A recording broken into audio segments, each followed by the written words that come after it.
She could alert men's senses at the drop of her pencil, a sacred elegant stencil for nature's perfect invention, simply tempting while dispensing men on endless endeavors for just a second glance, a minute of her time, and that's all. And as she moves through the halls, people seem to step aside. Nobody lesser wants to mess with her stride, nope.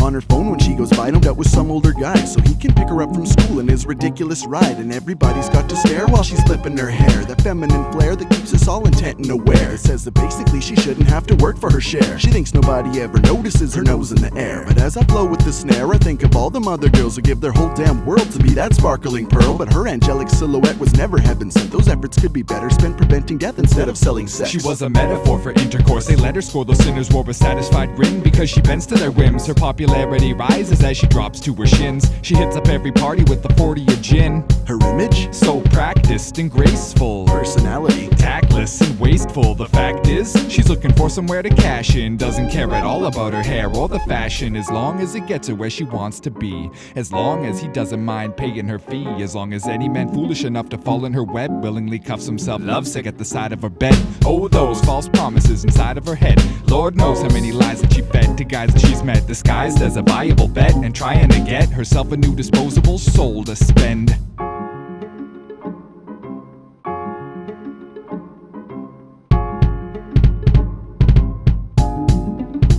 Well, her hair shimmers golden in the midnight streetlight, a sweet sight, sprawled out, holding on for dear life to the curbside with her hollow bottle of gin like it's a lifeline. She can swallow her sins. And when it's not a drunk party, it's a glare or a fake smirk. She could have any guy, but you know she's gonna date jerks. But even they hurt, you never know when she'll attack. But anybody'd spend a night with a girl like that.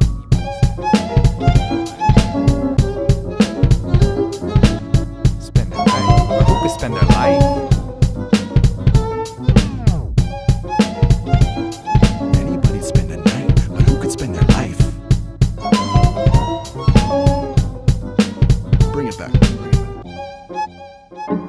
And who knows what her future sees for when she's grown up and not just a stupid teen. She'll probably know then exactly what she should have been, a proper scholar rather than a beauty queen.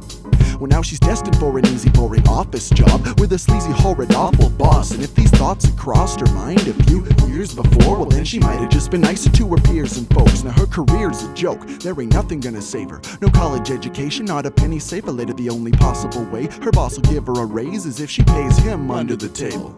Well, now I'm warning all you girls, because arrogance blinds. Not only sneaks up behind you, but can really define you. It's written in gold, you get everything you pay for. And she bought a lot of awfulness, so need I say more? Now will she be able to look her own child in the eyes and tell him high school will be the best time of his life? He might reply like, I can't wait till I'm in grade 9 so I can fall in with some new friends, and leave behind the ones that treat him like he's trash, cause he takes it all to heart. His jeans slack, knees patched, cheap from Walmart. All she can afford to feed him is some bread and cheese, all cause back when she was young she didn't get a degree. Well, now can't y'all see the moral of the story? Can't y'all see the importance? Can't anybody see anymore? She clearly can't. Who could spend their life with a girl like that?